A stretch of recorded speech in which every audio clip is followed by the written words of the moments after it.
جانتے ہو اللہ تمہیں بے بسی کے مقام پر کیوں لاتا ہے؟ تاکہ تم اللہ سے رجوع کرو اور یقین سے مانگو۔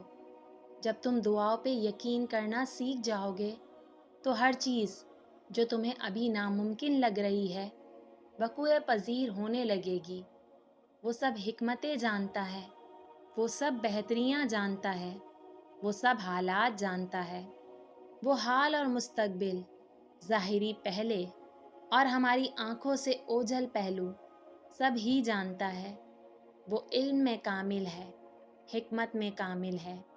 تو ہر توقع کے برعکس حالات پر، ہر ارادے کے ٹوٹنے پر، زندگی کا تمہاری سوچ سے مختلف ڈگر پر نکل آنے پر خود کو یہ یقین دلاؤ، اللہ جانتا ہے، میں نہیں جانتا۔ تم اپنے رب کو خاص رکھو، وہ تمہارے لیے اپنا کن خاص رکھے گا۔ چاہتے رکھو لیکن اللہ کی چاہت سے بڑھ کر نہیں۔ اپنی پسند مانگو لیکن اللہ کو مانگنے سے پہلے نہیں۔ اسے سب سے اول رکھو، وہ معجزوں کے لیے تمہاری دعاؤں کو سب سے اول رکھے گا۔ جو لوگ اللہ کی رضا میں راضی ہو جاتے ہیں وہی خوبصورت منزل پاتے ہیں۔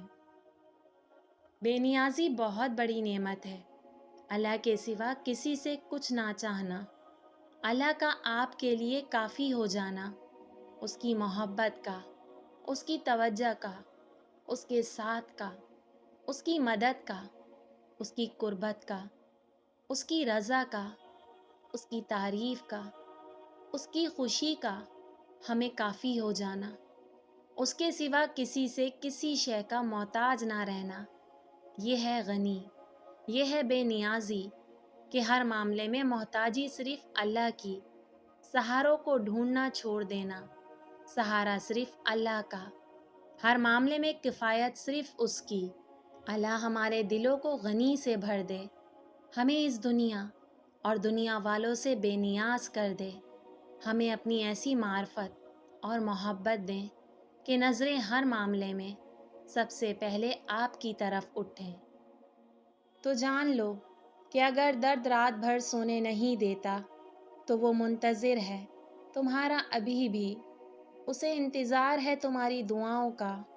مانگ لو، ابھی بھی کچھ نہیں بگڑا، ابھی بھی وہ سب کچھ ہو سکتا ہے جو تم چاہتے ہو، ابھی بھی وہ مل سکتا ہے جو تم مانگتے ہو، ابھی بھی قبولیت کی ایک گھڑی باقی ہے، ابھی بھی تہجد کا پلڑا مقدر پر بھاری ہے۔ اللہ کے سامنے بہایا گیا ہر آنسو دعا ہے، اور اللہ کو تمہارے ہر آنسو سے محبت ہے۔ پھر وہ آنسو صبر کرتے ہوئے بہایا گیا ہو یا پھر مایوسی اور ناراضگی سے بہایا گیا ہو، کیونکہ اللہ ہر آنسو کے پیچھے چھپی کہانی کو جانتا ہے، اور اسے یہی کافی ہے کہ تم نے پھر بھی اس سے مانگا ہے۔ بس پھر وہ غصہ نہیں کرتا، وہ عطا کر دیتا ہے، تڑپتے ہوئے دل کے لیے معجزے کر دیتا ہے، اور ساری ناراضگیاں اپنے کن پر ختم کر دیتا ہے۔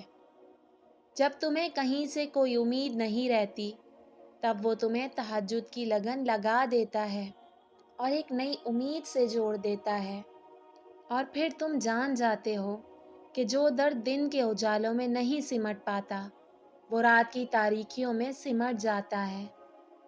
تمہارا نیند سے اٹھ کر تہجد پڑھنا اس بات کی واضح دلیل ہے کہ اللہ تمہیں جلد کوئی بڑی کامیابی دینے والا ہے۔ حضرت علی رضی اللہ تعالیٰ عنہ نے فرمایا، لا حاصل کو اگر پانا چاہتے ہو تو تہجد پڑھا کرو، کیونکہ جو نصیب میں نہ ہو اسے تہجد کی دعائیں مقدر میں لے آتی ہیں۔ یہ آپ کا تہجد پڑھنے کا خیال آنا بے وجہ تو نہیں، آخر کچھ تو ہے جو ممکن ہونا ہے۔ یوں ہی تو نہیں پا لیا تہجد کا سجدہ تم نے، کچھ تو ایسا ہے ناممکن جو تمہارے لیے ممکن ہونے والا ہے، انشاءاللہ۔